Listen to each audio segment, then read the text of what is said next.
Momentum collision जो chapter है, वैदेही का क्वेश्चन है कि सर मेरे 6 क्वेश्चन लिए हैं, नहीं नहीं, और 10 सेकंड पहले ही सबमिट हो गया था।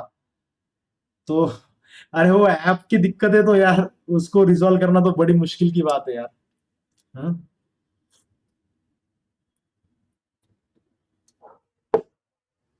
चलो अपन रिवीजन करते हैं। अपने को पूरा 1 घंटे में है ना, पूरा का पूरा रिवाइज करना है स्टार्ट टू फिनिश।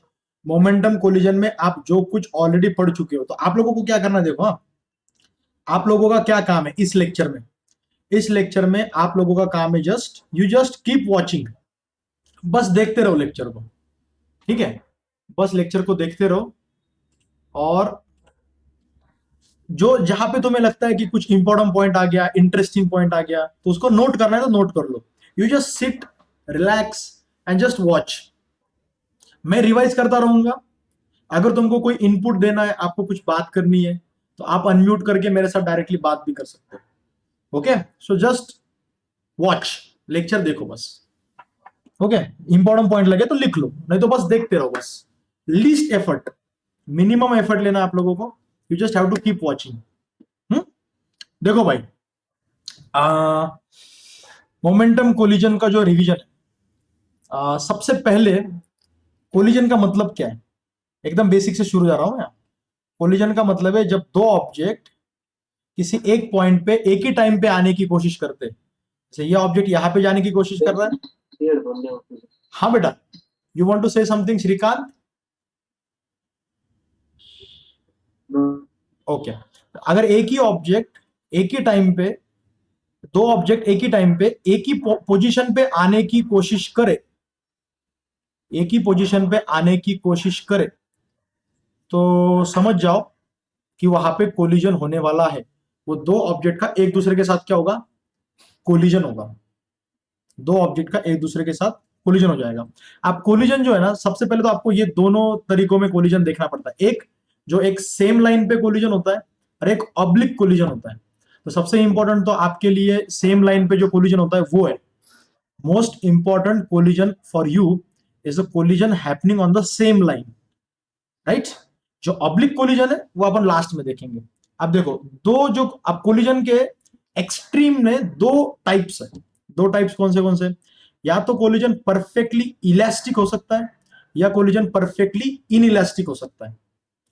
दो एक्सट्रीम है। सबसे पहले मैं समझाता हूं, एक एक करके समझाता हूं। सबसे पहले fully inelastic collision, completely inelastic collision, completely inelastic collision, fully inelastic collision. अरे अरे डैम इट, मैं आईपैड कनेक्ट करना है भूल गया, रुको। हाँ, अभी कनेक्ट करता हूँ। अगर आप लोग बोल रहे हैं ना, मेरे को समझ में आता भी नहीं, पता है, 10-15 मिनट तक। एक बार पढ़ा, क्या क्या सिखाया फिर अभी तक? मैंने कुछ भी नहीं सिखाया, अभी शुरू ही किया है मैंने। बस ध्यान दो, मैंने बस इतना बोला कि ध्यान दो, बस मैं रिवाइज कर रहा हूँ बस। ठीक है, सिर्फ ध्यान दो। कंप्लीटली इनइलास्टिक कोलिजन में होता क्या है कि दो ऑब्जेक्ट की सेम डायरेक्शन में वेलोसिटी है। इसका मास है m1, इसका मास है m2। अरे दो ऑब्जेक्ट जब एक दूसरे से कोलाइड करते हैं, तो ये दोनों कंबाइन हो जाते हैं। They get combine together, right? Okay, and they move together.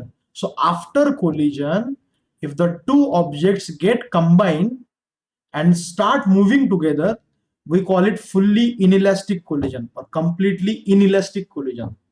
ठीक है, अब completely inelastic collision में आपको क्या करना पड़ेगा, आपको मोमेंटम कंजर्वेशन का प्रिंसिपल लगाना पड़ेगा। अब मुझे मोमेंटम कंजर्वेशन प्रिंसिपल कौन बताएगा भाई? आप में से कोई एक बताओ।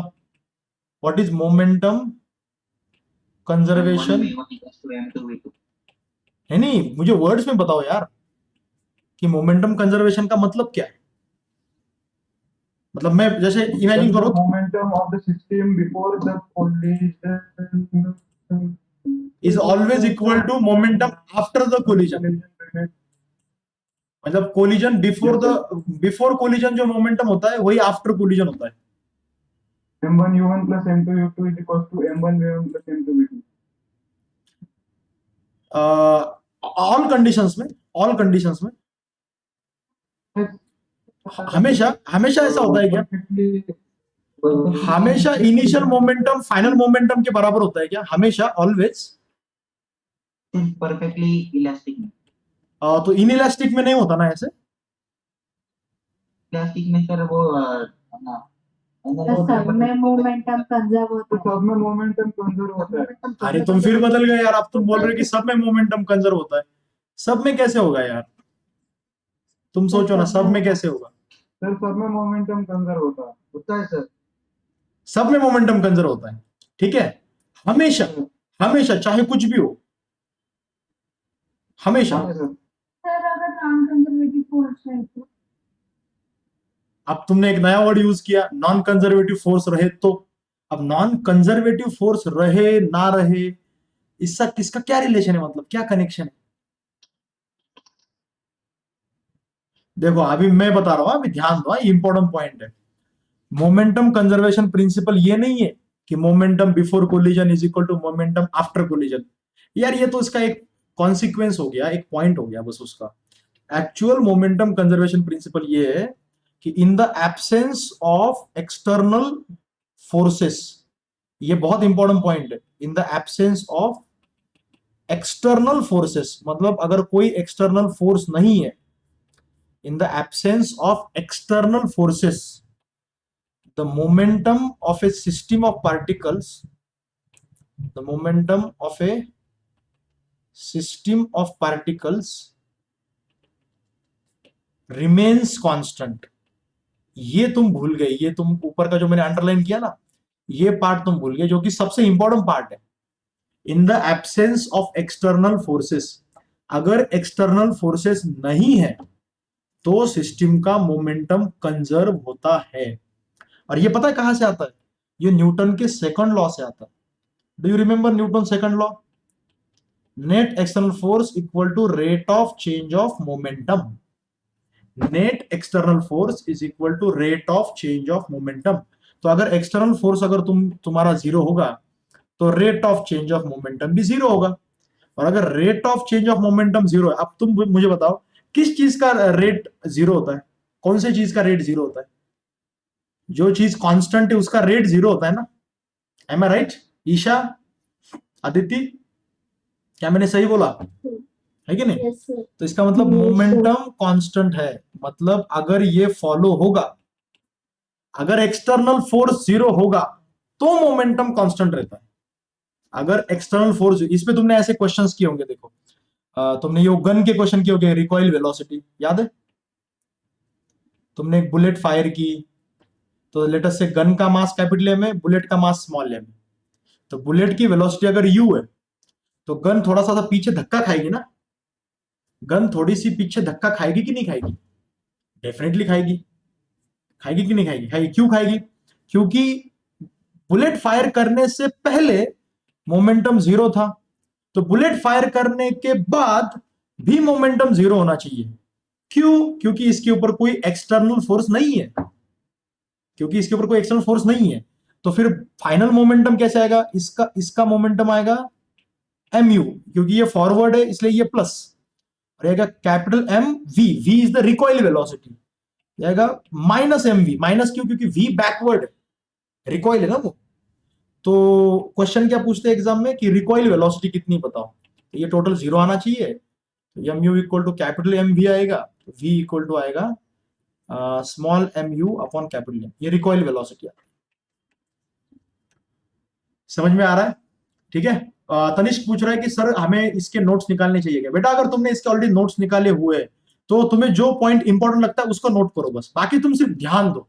आई want you to pay attention, I just want you to go through all the concept. मैं डायरेक्ट प्रॉब्लम सॉल्विंग पे नहीं जाना चाहता, मैं चाहता हूं कि तुम्हारी रिवीजन हो, इसलिए। और ये सेंटर ऑफ मास के साथ फिर इसको कनेक्ट भी करेंगे अपन जब कल प्रॉब्लम्स करेंगे ना, so we will connect it with centre of mass, so pay attention. Okay, तो एक्सटर्नल फोर्स अगर जीरो है, एक्सटर्नल फोर्स अगर जीरो है तो मोमेंटम क्या रहता है? कांस्टेंट रहता है। तो मुझे बताओ जब इनइलास्टिक कोलिजन होगा, ऐसा इनइलास्टिक कोलिजन, तो एक्सटर्नली तो कोई फोर्स नहीं लग रहा ना। पार्थ मुझे पूछ रहा है कि सर यूट्यूब की लिंक, बेटा आज का लेक्चर यूट्यूब पे नहीं है because there is some technical problem, so please आज के दिन कंटिन्यू करो जूम पे। ये रिकॉर्ड भी कर रहा हूं मैं, तो इसको मैं यूट्यूब पे बाद में डाल ही दूंगा, तो कुछ दिक्कत आ गई तुम बाद में भी देख सकते हो, चिंता मत करो। ओके, हाँ तो मैं क्या बोल रहा था, हाँ इनइलास्टिक कोलिजन में क्या होता है कि दो चीजें एक दूसरे के साथ जाती है ना बाद में, जैसे ये कार है, ऐसा होता है कार एक्सीडेंट्स में कभी कभी, ये कार का मास m1 है, वेलोसिटी u1 है, ये दूसरी कार है, ठीक है। अब दूसरी कार लेटर से छोटी है, दूसरी कार छोटी है, कोलिजन से क्या हो जाएगा, ये दोनों कार एक दूसरे में ऐसे दोनों में फंस जाएगी, ऐसी दोनों कार एक दूसरे में फंस जाएगी और दोनों की स्पीड सेम हो जाएगी, दोनों फंस जाएगी एक दूसरे में। तो यहाँ पे इनिशियल मोमेंटम कितना है बच्चों, m1 u1 plus m2 u2 system का, दोनों कार मिला के एक सिस्टम है। और फाइनल मोमेंटम कितना बच्चों, यहाँ पे देखो m1 और m2 मास को ऐड किया ना, तो m1 plus m2 into v, ये फाइनल मोमेंटम, ये तुम्हारा इनिशियल मोमेंटम। ये दोनों को इक्वेट करो, ये हो जाएगा pf इक्वल टू pi, इससे आएगा m1 plus m2 into v is equal to m1 u1 plus m2 u2, इससे v आएगा m1 u1 plus m2 u2 upon m1 plus m2। समझे कि नहीं समझे, अंडरस्टूड? बोलो भाई, चेतन क्या बोलना चाहते हो बेटा, बोलो, योर हैंड इज रेज्ड, कोई टेक्निकल प्रॉब्लम तो नहीं है, तुम्हारा हैंड रेज है कितने देर से। ऋषिकेश बोलो बेटा, समझा क्या? सर ओके वेरी गुड, ये तुम्हारा ऑलरेडी हो चुका है, इसलिए थोड़ा फास्ट फास्ट ले रहा हूं। अगर ये नहीं हुआ होता तो मैं इसी पे पूरा लेक्चर लेता, लेकिन अभी जरूरत नहीं है, यू ऑलरेडी नो दिस। अच्छा ये मुझे बताओ, परफेक्टली इनइलास्टिक कोलिजन में, कंप्लीटली इनइलास्टिक कोलिजन में क्या काइनेटिक एनर्जी कंजर्व होती है क्या? इन परफेक्टली इनइलास्टिक कोलिजन, हाँ बेटा, नहीं होती सर। हाँ पर हाँ यहाँ पे मोमेंटम कंजर्व होता है, लेकिन काइनेटिक एनर्जी कंजर्व नहीं होती। In perfectly inelastic collision kinetic energy is not conserve, kinetic energy is not conserve, momentum is conserve. हाँ मोमेंटम कंजर्व होता है, काइनेटिक एनर्जी कंजर्व नहीं होती। तो काइनेटिक एनर्जी कंजर्व नहीं होती मतलब काइनेटिक एनर्जी का लॉस होता है। तो तुम काइनेटिक एनर्जी का लॉस कैसे कैलकुलेट करोगे बच्चों? फाइनल काइनेटिक एनर्जी कम होगी ना इनिशियल से, तुम्हारा लॉस कितना आता है यहाँ पे, initial kinetic energy minus final. हाँ तो इसका फॉर्मूला क्या है, याद है क्या तुमको? Do you remember this formula? Yes sir. क्या है फॉर्मूला, बताओ तो, टमाटर बताओ, मैं डिराइव नहीं कर रहा अभी, फाइनल फॉर्मूला बताओ। बोलो बोलो बोलो बोलो, फाइनल फॉर्मूला क्या आएगा, बोलो भाई।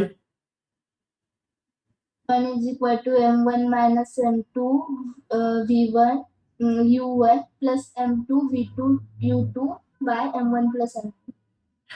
नहीं m2 u2 नहीं, फिर से बताओ, नहीं गलत होगा ये।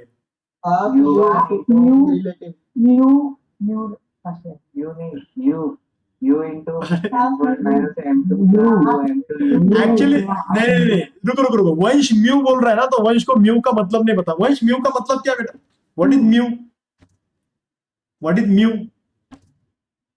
मैं बोलता हूँ वंश ने बुक में पढ़ा है, लेकिन वंश को अभी याद नहीं है कि म्यू का मतलब क्या क्या क्या क्या बेटा, बोलो बोलो बोलो। Reduce mass of, very good. Reduce mass क्या होता है बेटा, what is reduce mass? m1 m2 upon m1 plus m2, ये होता है reduce mass into u1 minus u2 का होल स्क्वायर, ये आता है आपका आंसर। तो वंश जो फॉर्मूला बता रहा था ना, वो फॉर्मूला ऐसा था, half mu u1 minus u2 का स्क्वायर। यहाँ पे म्यू क्या है, m1 m2 upon m1 plus m2, इसे कहा जाता है reduced mass. Now don't ask me कि इसको रिड्यूस्ड मास क्यों बोलते हैं बस इसको रिड्यूस्ड मास आता है। मतलब जब तुम रोटेशनल मोशन वगैरह पढ़ोगे ना, तो तुम्हारा अंडरस्टैंडिंग और बढ़ेगी, फिर तुमको अपने आप समझ में आ जाएगा। ठीक है, ये है काइनेटिक एनर्जी का लॉस, किसमें? परफेक्टली इन इलास्टिक कोलिजन में। ओके अंडरस्टूड, ये हो गया परफेक्टली इन इलास्टिक कोलिजन। अब आते हैं परफेक्टली इलास्टिक कोलिजन पे, second part, perfectly elastic collision. अब मुझे बताओ परफेक्टली इलास्टिक कोलिजन में क्या कंजर्व होता है? मोमेंटम कंजर्व होता है क्या? काइनेटिक एनर्जी और मोमेंटम, वो भी होता है सर, दोनों भी होता है। हाँ दोनों भी कंजर्व होते हैं, मोमेंटम भी कंजर्व होता है और काइनेटिक एनर्जी भी कंजर्व होती है। काइनेटिक एनर्जी भी कंजर्व होती है और मोमेंटम भी कंजर्व होता है, दोनों कंजर्व होते हैं परफेक्टली इलास्टिक कोलिजन में। परफेक्टली इलास्टिक कोलिजन में काइनेटिक एनर्जी भी कंजर्व होती है और मोमेंटम भी कंजर्व होता है। I hope you understand this points. Okay, अब दोनों अगर कंजर्व होंगे तो आप सिचुएशन कैसी होगी, ये m1 u1, ये m2 u2, तो भाई दोनों का कॉम्बिनेशन बना के जो क्या हो जाएगा, इसकी वेलोसिटी बन जाएगी v1, इसकी बन जाएगी v2। तो ये इनिशियल वेलोसिटीज की क्या, इनकी कोलिजन से पहले u1 एंड u2 ना। फाइनल वेलोसिटीज क्या है बच्चों, यहां पे फाइनल वेलोसिटीज है v1 एंड v2। अब मोमेंटम कंजर्व होता है तो उस हिसाब से pi is equal to pf, मतलब m1 u1 plus m2 u2 is equal to m1 v1 plus m2 v2, सबसे पहले बात तो।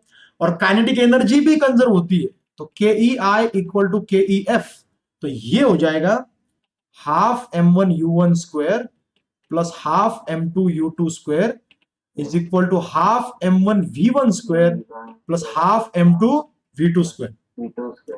अभी मेरी राइटिंग लेजिबल है क्या, मतलब पढ़ाई, मतलब पढ़ सकते हो ना मेरी राइटिंग? हाँ सर। हाँ, बहुत अच्छे। I am very happy to know that you can read my writing.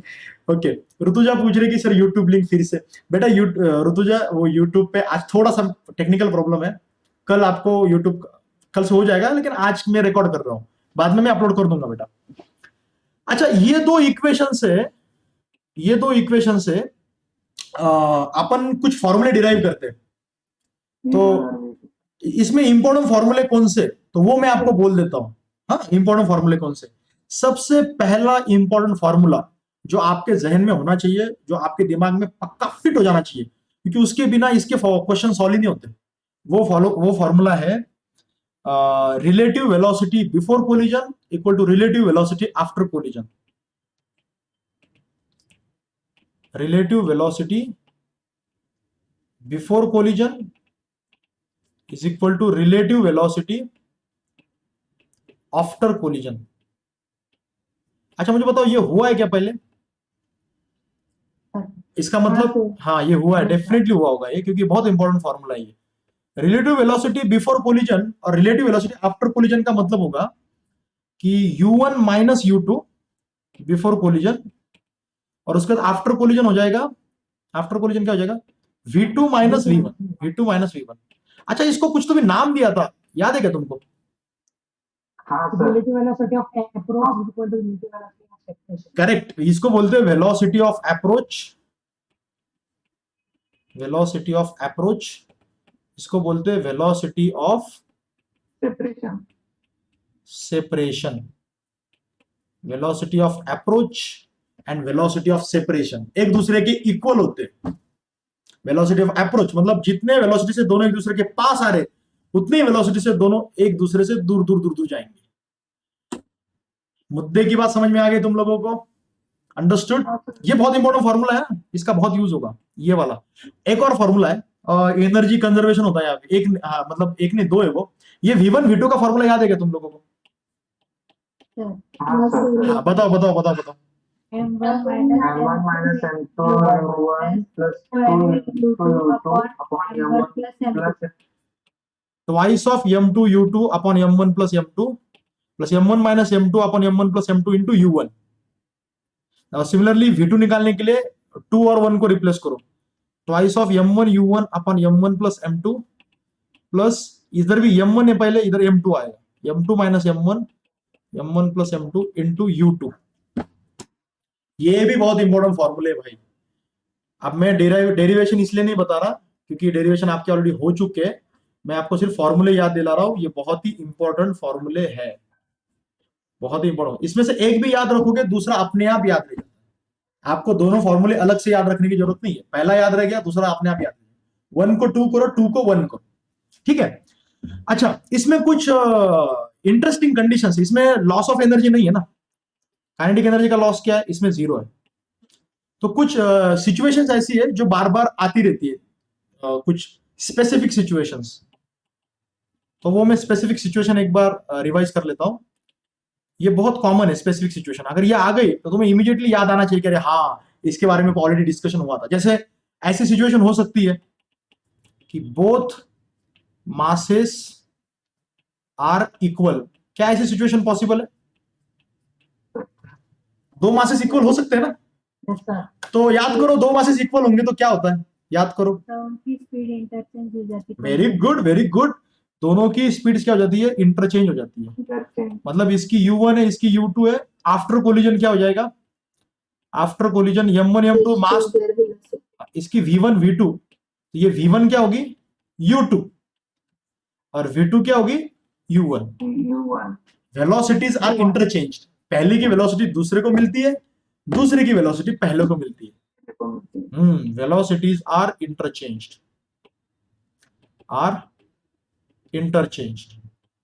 अच्छा, एक और सिचुएशन देता हूं मैं आपको specific. Let me give you one more specific situation. अगर ऐसा हुआ तो लेट अस से इन दोनों में से एक मास बहुत बड़ा है। जैसे ऐसा हो सकता है ना कि किसी छोटे मास को बड़े मास की वेलोसिटी मिल जाती है। नहीं नहीं नहीं नहीं नहीं नहीं, सोचो भाई। इफ पीछे चला जाता है छोटा mass. If capital M is much more than small m, मतलब ये कैपिटल M है और ये स्मॉल m है, इसकी वेलोसिटी u1 है, इसकी वेलोसिटी u2 है। आफ्टर कोलिजन जैसे इमेजिन करो कि ये ट्रक है और ट्रक के वजह से किसी मोटरसाइकिल वाले को धक्का लग गया, स्कूटर वाले को धक्का लग गया, तो यार ट्रक तो बहुत, डबल हो जाती है। डबल हो जाती है। डबल स्पीड हो जाएगी। स्पीड डबल हो जाती है। तो फाइनली जो इसकी जो वेलोसिटी कैपिटल M की वेलोसिटी जो है वही रहती है। ट्रक को फर्क नहीं पड़ता, ट्रक को फर्क v2 0 आता है नहीं सर पड़ता। और v1 u1 आता है। ट्रक को फर्क नहीं पड़ता, लेकिन जो मोटरसाइकिल है, जो छोटा वाला ऑब्जेक्ट है, उसकी वेलोसिटी क्या हो जाती है? 2u1 0 आती है। 2u1 आती है। नहीं, 2u1 plus u2। Am I right or wrong? कि 2u1 minus u2। Sir 2u1 आएंगे ना। नहीं यार, आपने एक काम कर दे, रुको रुको, कंफ्यूजन नहीं होना चाहिए भाई। मेरे को कैसा पता है क्या, मेरे को ना फॉर्मूले याद नहीं रहते कभी कभी, तो मुझे कंफ्यूजन हो जाए ना, मैं इमीडिएटली डेरिवेशन की तरफ चला जाता हूँ। मैं इसको यूज करके डेराइव करता हूँ इमीडिएटली, ताकि गलती ना हो। v2 की वैल्यू क्या होती है? Twice of m1 u1 upon m1 plus m2 plus m2 minus m1 upon m1 plus m2 into u2। अब देखो इसमें ये वाला कैपिटल M है, ये वाला स्मॉल m है, तो मैं इसको पुट करूं, ध्यान दो, हाँ मैं पुट कर रहा हूं यहाँ पे। ट्वाइस ऑफ m1 क्या है? Capital M u1 upon capital M plus small m, plus ये क्या आएगा? ये आ जाएगा small m minus capital M upon capital M plus small m into u2। हाँ, अब मुझे बताओ, ये देख के तुमको क्या लग रहा है? What do you think? इसको मैं ऐसे लिख सकता हूँ कि बच्चों देखो, ध्यान दो, एकदम केयरफुली ध्यान दो। Can I right it like this कि ये twice of capital M u1 और नीचे कैपिटल M और स्मॉल m की एडिशन अप्रोक्सीमेटली कैपिटल M के बराबर ही होगी ना, क्योंकि ट्रक का मास, हाँ सर, यस सर, कैपिटल। हाँ ट्रक का मास और मोटरसाइकिल का मास मिला के ट्रक के मास के आसपास ही आएगा। ट्रक का कितना ज्यादा है कि नहीं? और इधर भी क्या हो जाएगा?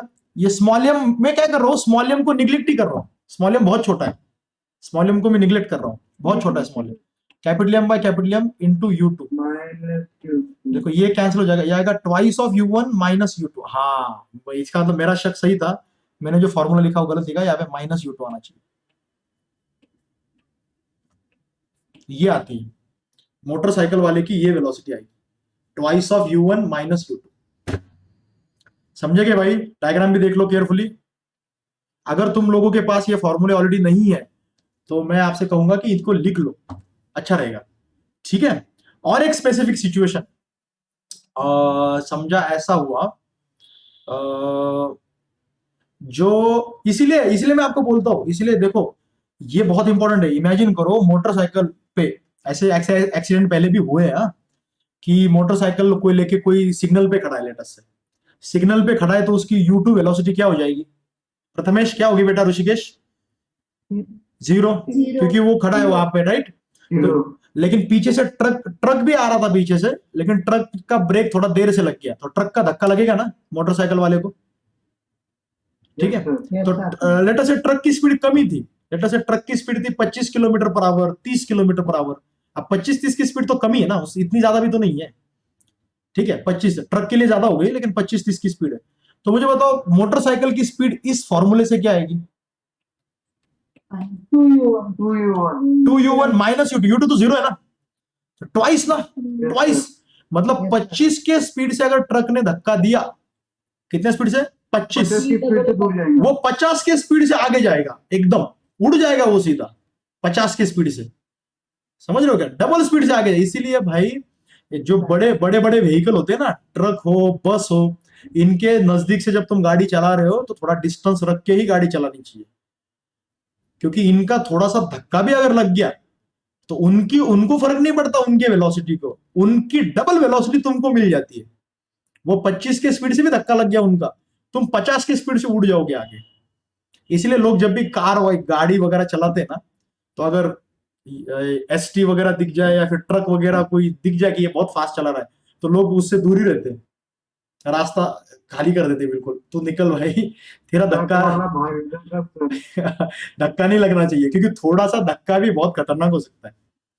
डबल वेलोसिटी लग जाती है उसकी 20-25 की वेलोसिटी से चला रहा हो, वो तो हल्के से चला रहा है भाई, 20-25 की स्पीड तो काफी कम है, लेकिन तेरी 20-25 मुझे 40-50 तक लेके जाएगी ना धक्का लगने के बाद, तो उसके साथ नहीं खेल सकते अपन। ये कोलिजन का मामला बहुत खतरनाक होता है।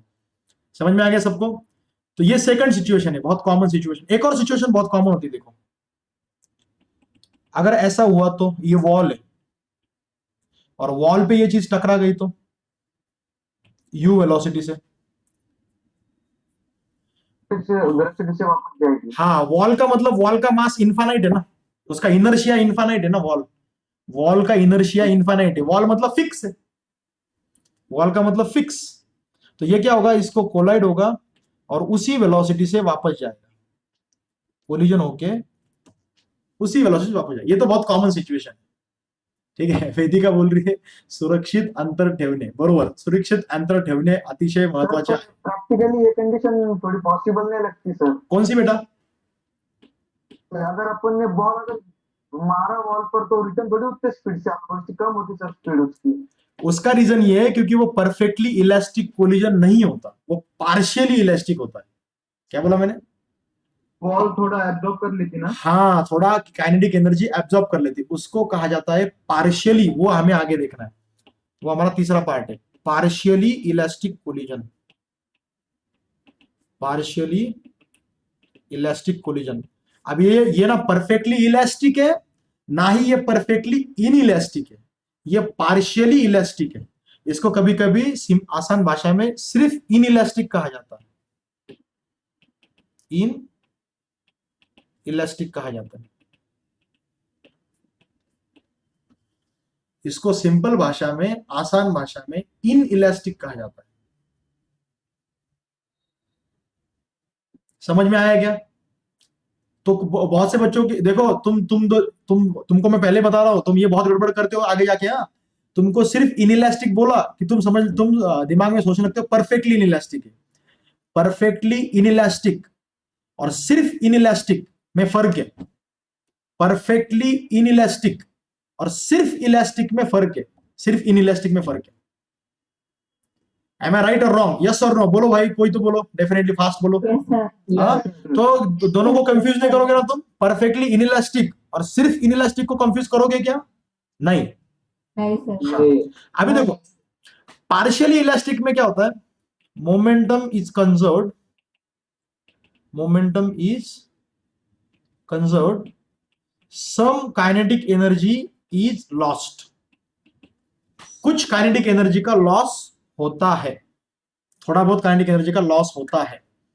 अब कितना काइनेटिक एनर्जी का लॉस होगा, ये डिपेंड करता है कि कोएफिशिएंट ऑफ रेस्टिट्यूशन कितना है। अब ये मुझे कौन बताएगा? Coefficient of restitution. और मुझे पता है कि मैक्सिमम नंबर ऑफ डाउट्स इसी से रिलेटेड होंगे, कोएफिशिएंट ऑफ रेस्टिट्यूशन। तो who will tell me the definition of coefficient of restitution? कौन बताएगा भाई? खुशी, आर्या, ईशा, चेतन, वैष्णवी, श्रद्धा, अनुज, ज्ञानेश्वरी, पार्थ, श्रेया, मानसी, सिद्धि। Velocity of separation upon velocity of approach. Velocity of separation upon velocity of approach. expression upon value of velocity इसका formula है u1 minus u2 upon v1 minus v2। तुमने उल्टा बोल दिया, सर v2 माइनस v1 तुमने upon उल्टा बोल दिया, v1 हाँ उल्टा बोला तो E इज इक्वल टू होता है V2 minus V1 upon U1 minus U2, ये होता है। अभी मैं तुमको इसका मीनिंग समझाता हूं। Let me explain you the meaning. अच्छा मुझे बताओ, रेस्टिट्यूशन वर्ड, इसका डिक्शनरी मीनिंग पता है तुमको क्या है? Restitution, do you know dictionary meaning? बचा हुआ ऐसा कुछ। टोकना। रेस्टिट्यूशन का मतलब है टोकना। वो रेस्टिट्यूशन नहीं बेटा, वो रेजिस्टेंस ऐसा कुछ होगा। रेस्टिट्यूशन का मतलब टोकना नहीं होता। Anybody else can you guess कि रेस्टिट्यूशन का डिक्शनरी मीनिंग क्या होगा? कुछ बचा हुआ आखिर का कुछ। कम करना। मैं थोड़ा बेटर वर्ड्स में एक्सप्रेस करता हूं। किसी चीज को रेस्ट में लाना। नहीं नहीं नहीं नहीं नहीं, तुम्हारी भावनाएं मैं समझ रहा हूं। Your emotions are in the right place but your words are not, so let me put your words in the right place. Restitution का मतलब है, restitution is related to restoration. Restitution का मतलब है रिस्टोर करना, टू रिस्टोर, क्या करना? Restore करना। हाँ, वैष्णवी ने सही वर्ड यूज किया, फिर से वापस लाना, रिस्टोर करना। क्योंकि कोलिजन में होता क्या पता है कि बच्चों, कोलिजन में अगर ये चीज ऐसे जा रही है, ये चीज ऐसे जा रही है, इसकी U1 है, इसकी U2 है, जब भी ये कोलाइड होते हैं ना, तो कोलिजन के दौरान ये चीज इस चीज को ऐसे प्रेस करती, कंप्रेस, तो ये ऐसे कंप्रेस हो जाता है, ऐसा ये बोथ गेट कंप्रेस्ड। तो कंप्रेशन में क्या हो जाता है कि कंप्रेशन में कुछ एनर्जी क्या हो जाती है, कुछ एनर्जी इलास्टिक एनर्जी में कन्वर्ट हो जाती है। while collision is happening, while collision is happening, while collision is happening, some of kinetic energy, some of kinetic energy gets into elastic energy। कुछ काइनेटिक एनर्जी इलास्टिक एनर्जी में चली जाती है, compression हुआ ना उसका। अब वो एनर्जी अगर वापस पूरी की पूरी रिस्टोर हो गई, तो इसका मतलब काइनेटिक एनर्जी का लॉस नहीं हुआ, right? If all of it is restored, if all of it is restored, that means there is no loss of kinetic energy। और मुझे बताओ, no loss of kinetic energy किसमें होता है भाई? No loss of kinetic energy किसमें होता है? Perfectly elastic collision. हाँ परफेक्टली इलास्टिक। हाँ, परफेक्टली इलास्टिक में होता है, इसीलिए such collision is perfectly elastic।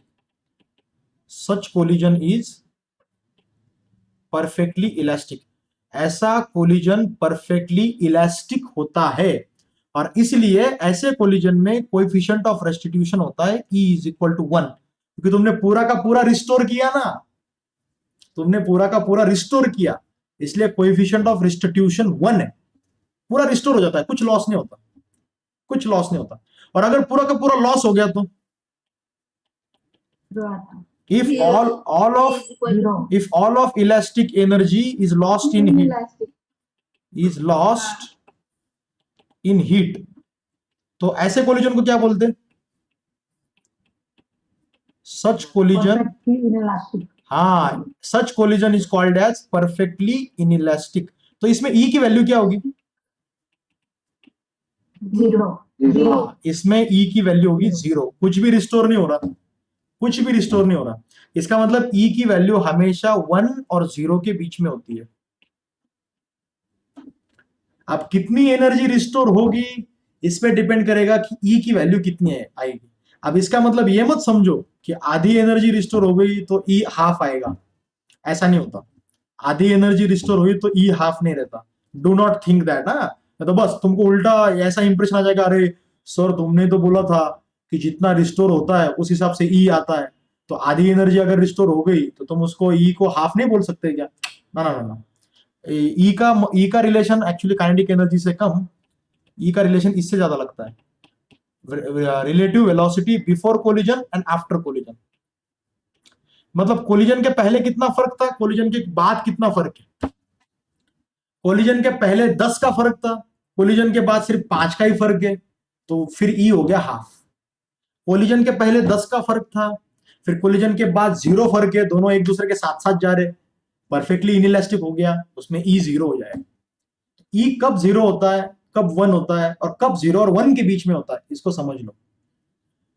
बोलो समझ में आ रहा है कि नहीं आ रहा है एवरीबॉडी? मुझे ना सबसे ज्यादा इंटरेस्टिंग यही कंसेप्ट लगता है मोमेंटम कोलिजन में, ई का कंसेप्ट, कोएफिशिएंट ऑफ रेस्टिट्यूशन का कंसेप्ट। जबरदस्त कंसेप्ट है, मतलब है कि नहीं, भारी है एकदम, कोएफिशिएंट ऑफ रेस्टिट्यूशन। ओके, तो ई की वैल्यू अगर समझ लो भाई, तो ये मुद्दा समझ लो तुम। हाँ, ई की वैल्यू 1 है तो परफेक्टली इलास्टिक, ई की वैल्यू 0 है परफेक्टली इनइलास्टिक, और ई की वैल्यू 1 और 0 के बीच में है तो Elastic. तुम या तो उसको पार्शियली इलास्टिक बोलो, या फिर तुम उसको सिर्फ इनइलास्टिक बोलो, सिर्फ इनइलास्टिक। समझ रहे हो? मतलब परफेक्टली शब्द मत लगाओ, परफेक्टली शब्द मत लगाओ, सिर्फ इनइलास्टिक बोलो, ठीक है? आई होप कि तुमको समझ में आ गया होगा। और सबसे एक्साइटिंग क्वेश्चन है ना इसी टॉपिक पे होते हैं भाई, मतलब नीट के तो अभी जो लेवल चल रहा है नीट का, उस हिसाब से मुझे लगता है कि अगर पूछना पड़े, टाइम आ जाए, तो शायद वो इसी पे पूछ ले कि E1 है तो बताओ कौन सा कोलिजन है, E0 है तो बताओ कौन सा कोलिजन है। ऐसा हो सकता है, ठीक है, that is very much possible. तुमको ई का कंसेप्ट समझ में आ गया सब लोगों को? Everybody understood? Yes, sir. अब ये हो गया कोलिजन इन स्ट्रेट लाइन। आज हम प्रैक्टिस नहीं कर रहे हैं, आज हम सिर्फ थ्योरी का रिवाइज कर रहे हैं पूरा का पूरा, ठीक है? किसी में भी दिक्कत है तो मुझे डेफिनेटली बोलो, मैं उसको एक बार फिर से रिवाइज करके बताऊंगा, क्योंकि कल जब हम प्रैक्टिस करेंगे तब किसी को ऐसे नहीं लगना चाहिए सर इसका फॉर्मूला क्या था क्या था क्या था, सोचने की जरूरत नहीं पड़नी चाहिए, ठीक है? अभी आते हैं अपन, ऊपर लो ना, स्क्रीनशॉट निकालना था। कौन सा बेटा? ऊपर ऊपर, हाँ हाँ बेटा, हाँ स्क्रीनशॉट निकालना था। अच्छा स्क्रीनशॉट निकालना है। अच्छा स्क्रीनशॉट लोगे तो ये केयर लेके लो कि मेरा चेहरा अच्छा दिखना चाहिए उसमें, आई शुड लुक गुड। हाँ ठीक है, मैं पीडीएफ भेजूंगा, अरे श्रीराम मैं भेजता रहता हूँ यार पीडीएफ, आप किसी को लेना होता स्क्रीनशॉट में मना नहीं कर सकता ना। अच्छा अभी आगे चलते हैं ऑब्लिक कोलिजन पे। अच्छा मुझे बताओ ऑब्लिक कोलिजन हुआ क्या? ऑब्लिक हाँ सर. ऐसी एक चीज इधर जा रही है, एक चीज इधर जा रही है, तो इनका यहाँ पे कोलिजन हो गया, ऐसे ऐसा कोलिजन हो गया। ऑब्लिक कोलिजन हुआ तुम्हारा? हाँ Yes, sir, sir. Yes, sir. हाँ सर, तो ऑब्लिक कोलिजन में सबसे पहले तुमको ये देखना पड़ता है कि ये लाइन ऑफ इंपैक्ट कौन सी है। इसे कहा जाता है लाइन ऑफ इंपैक्ट, ये भूलो मत। हाँ, लाइन ऑफ इंपैक्ट, क्योंकि जब मैं क्वेश्चन इसके बेसिस पे करेंगे ना अपन, तो मैं तुमको याद दिलाऊंगा लाइन ऑफ इंपैक्ट इसमें बहुत इंपॉर्टेंट है, लाइन ऑफ इंपैक्ट इसमें बहुत इंपॉर्टेंट है। सर क्लास खत्म होने के बाद नोट्स भेज दो जल्दी। यस बेटा डेफिनेटली, एकदम फटाफट भेज दूंगा मैं, फटाफट, बिल्कुल चिंता मत करो। तो भाई ये लाइन ऑफ इंपैक्ट जो है, लाइन ऑफ इंपैक्ट, इसका इंपॉर्टेंस है, लेकिन इसका इंपॉर्टेंस क्या मुझे लगता है कि सर वैष्णवी पूछ रहे कि सर परपेंडिकुलर हो सकता है क्या? बेटा लाइन ऑफ इंपैक्ट जो होती है ना उनकी सरफेस को पैरेलल होती है, तो लाइन ऑफ इंपैक्ट उस सरफेस को परपेंडिकुलर होती है ऐसी। लाइन ऑफ इंपैक्ट का इंपॉर्टेंस आपको आगे चल के समझ में आएगा जब अपन क्वेश्चंस करेंगे। इसमें सिर्फ एक चीज का ध्यान रखो, कोलिजन के बाद शायद ये एक ऑब्जेक्ट इधर चला जाए, कोलिजन के बाद एक ऑब्जेक्ट इधर चला जाए और कोई ऑब्जेक्ट इधर चला जाए, या किधर भी जाए, क्या पता किधर भी जा सकता है, फिक्स थोड़ी ना है, इट कैन गो एनीवेयर। तुमको क्या करना पड़ेगा, सबसे पहले इसको रिजॉल्व करना पड़ेगा, ये और इसको भी रिजॉल्व करना पड़ेगा, ये और ये, रिजोल्यूशन कर लो तुम। और सिर्फ इतना याद रखो कि momentum in x direction remains constant, momentum in y direction remains constant, momentum is conserved in x direction as well as in y direction, जो मोमेंटम कंजर्वेशन होगा वो एक्स डायरेक्शन में भी होगा, वाई डायरेक्शन में होगा। तो p x initially is equal to p x finally, p y initially is equal to p y finally. तो जो मोमेंटम पहले एक्स डायरेक्शन में था वही फाइनली रहना चाहिए, जो मोमेंटम पहले वाई डायरेक्शन में था वही फाइनली रहना चाहिए। ठीक है, इतना भी तुम याद रखोगे ना, इस पे तुम सारे क्वेश्चंस कर सकते हो। और एक और बात मैं तुमको बोल दूं, और यहां पे अगर लेटस से कोई पार्शियली इलास्टिक कोलिजन है, मतलब इनइलास्टिक पार्शियली इलास्टिक, तो उसमें कोएफिशिएंट ऑफ रेस्टिट्यूशन का भी कंसेप्ट आता है ना। जब ऑब्लिक कोलिजन और कोएफिशिएंट ऑफ रेस्टिट्यूशन जब कंबाइन होते हैं ना, तब बड़ा गड़बड़ हो जाता है, तब घोटाला हो जाता है। क्योंकि यार ऑब्लिक कोलिजन है, एक लाइन में नहीं हो रहा, और कोएफिशिएंट ऑफ रेस्टिट्यूशन का कंसेप्ट आ गया। तो इसमें सिर्फ इतना याद रखो, यहां पे कंसेप्ट ऐसा होगा, डेफिनेशन यही रहेगी, velocity of separation upon velocity of approach. Concept यही रहेगा, velocity of separation upon velocity of approach. लेकिन ये जो वेलोसिटी होगी ये होनी चाहिए अलोंग लाइन ऑफ इंपैक्ट। ये वेलोसिटी क्या होनी चाहिए? Along line of impact. ठीक है, ये भी होनी चाहिए अलोंग लाइन ऑफ इंपैक्ट। ये इंपॉर्टेंट पॉइंट है भाई, लाइन ऑफ इंपैक्ट के अलोंग वाली जो वेलोसिटी वही कंसीडर करनी है। जैसे यहाँ पे लाइन ऑफ इंपैक्ट कौन सी है, देख लो, ये वाली लाइन ऑफ इंपैक्ट है, तो इसके अलोंग ये कंपोनेंट है और इसके अलोंग ये कंपोनेंट है, तो इसमें का डिफरेंस लेने का। लेटस से ये U2 है और ये U1, लेटस से अल्फा ऐसा कुछ तो भी है, तो इसमें का फर्क, और इसके बाद ये इधर जाएगा तो इधर का, और इसका इधर का वो फर्क, तो उसके अलोंग वाले कंपोनेंट लेने, बस। समझिए क्या भाई? जब क्वेश्चंस करेंगे ना तब तुमको ज्यादा फील आएगा इस चीजों का, और ज्यादा फील आएगा क्वेश्चंस करेंगे। तो वैसे तो तुम ऑलरेडी कुछ क्वेश्चंस कर चुके हो, ठीक है। जैसे for example coefficient of restitution पे तुमने वो क्वेश्चन जरूर किया होगा, कौन सा? कोई चीज अगर h हाइट से गिर गई तो वो ऊपर कितना आती है? If coefficient of restitution is e, if coefficient of restitution is e, initial velocity. हाँ E into initial velocity first है. नहीं, लेकिन हाइट कितनी आएगी? ये हाइट कितनी आएगी? एक कोलिजन के बाद जो हाइट आती है h1, ये h1 कितनी आएगी? Sir, E into initial x velocity. plus 2h है ना सोचो Square H. फिर ये बाद में दूसरी बार ऊपर गया तो दूसरी बार थोड़ी कम हाइट आएगी ना, और H2 कितना आएगा? तो यन कोलिजन हो गए, तो यन कोलिजन के बाद कितनी आती है?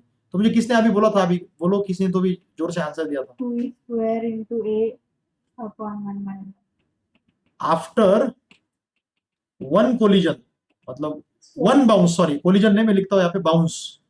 आफ्टर वन बाउंस हाइट कितनी आएगी? आफ्टर 2 बाउंस हाइट कितनी आएगी? आफ्टर यन बाउंस हाइट कितनी आएगी? पूछते देखो कभी कभी ये, तो एक बाउंस के, After n bounds, e raised to 2n into h. हाँ, capital H into e raise to 2n, ये होता है capital H into e raise to 2, capital H into e raise to 4, ऐसे होता है। देखो मैं गायब हो जाता हूँ यहाँ से ताकि तुमको अच्छे से दिखाई दे। ये हो गया, मैं गायब यहाँ से। देखो लिख लो भाई, अगर किसी के पास ये फॉर्मूले नहीं है तो लिख लो। आफ्टर 1 बाउंस ये हाइट होती है, आफ्टर 2 बाउंस ये होती है, आफ्टर n बाउंस ये होती है। देखिए इंटरेस्टिंग क्वेश्चन है इसमें। तो आज तो मैंने पूरा रिवाइज करके दिया आपको, जितना मेरे पास टाइम था उस टाइम में। आई होप कि तुम्हारा अच्छा सा रिवीजन हुआ होगा मोमेंटम कोलिजन का। ओके, मोमेंटम कोलिजन में और भी तुम्हें कोई दिक्कत है तो मुझे डेफिनेटली बताओ। कल मैं क्या करूंगा, कल मोमेंटम कोलिजन के अच्छे क्वेश्चन देखेंगे और स्पेसिफिकली उन क्वेश्चन पे ज्यादा फोकस करेंगे जो सेंटर ऑफ मास से रिलेटेड है। उन क्वेश्चंस में आपको मजा भी आएगा एंड यू विल सी कि नहीं यार, मतलब जबरदस्त है, मतलब है कुछ सीखने लायक है, कुछ तुमको भी लगेगा ऐसे। और ये पीडीएफ में अभी इमीडिएटली अपने टेलीग्राम चैनल पे अपलोड कर देता हूं, नो वरीज। ओके, किसी को मुझे कुछ पूछना है तो आप मुझे पूछ सकते हो। Anybody want to ask me related to this? Paper का जो डिस्कशन होगा, पेपर का अभी डाउट मत पूछो। पेपर का जो है वो पेपर का क्या होने वाला है अपना, अपन पेपर डिस्कशन लेने वाले हैं, लेकिन उसके पहले आपको उसके सॉल्यूशंस देखना काफी जरूरी है। तो आप वो पहले देखो, मैं पोस्ट कर देता हूँ, फिर आप एक बार देखने के बाद फिर पूछो जब मैं डिस्कशन लूंगा उस टाइम पे। हाँ अभी कुछ पूछना बेटा वैदेही? मीटिंग। हाँ बेटा। सर आप पेरेंट मीटिंग लेने वाले थे। अरे वो पेरेंट्स मीटिंग का क्या होगा, मैंने सर को कॉल किया, एक्चुअली सर और मुझे हम दोनों को लेना था साथ में, लेकिन सर ने आपको इन्फॉर्म भी किया होगा कि सर को थोड़ा सा ये हो रहा था, प्रॉब्लम आ रही थी, थोड़ा इलनेस था, तो सर रेस्ट कर रहे थे। तो मैंने कहा अभी डिस्टर्ब करने से अच्छा है कि आज का, सर ने मैसेज जो भेजा भी था शायद, लेकिन ये हो गया कि सर ने B9 बैच को मैसेज भेज दिया, तुमको भेजा नहीं शायद, और मैंने देखा ही नहीं, ये गड़बड़ हो गई। फिर मैंने इस पे जूम ग्रुप पे डाल दिया था मैसेज जैसे देखता हूँ, लेकिन वो गलती से तुमको चला गया शायद, किसी और को जाने की जगह, मतलब ग्रुप में जाने की जगह। तो पेरेंट टीचर मीटिंग लेंगे इस वीक में, डोंट वरी, क्योंकि हमें भी बात करनी है आपके पेरेंट्स के साथ, आपकी पढ़ाई वगैरह कैसे चल रही है। और कल का पेपर के रिजल्ट्स भी मैंने देखे, काफी अच्छे मार्क्स है आप लोगों के, and I am very happy that you are all of you are preparing very well. ऐसे ही करते रहो, कोई दिक्कत आए मुझे बोलते रहो, ठीक है? If you have any problems feel free to talk to me, call भी करो, कोई टेंशन नहीं है। डाउट भेजा था। एक मिनट देखता हूँ बेटा मैं, वैसे लेक्चर की रिकॉर्डिंग में यहाँ पे स्टॉप कर रहा हूँ, डाउट्स मैं आपके बोल देता हूँ, ओके?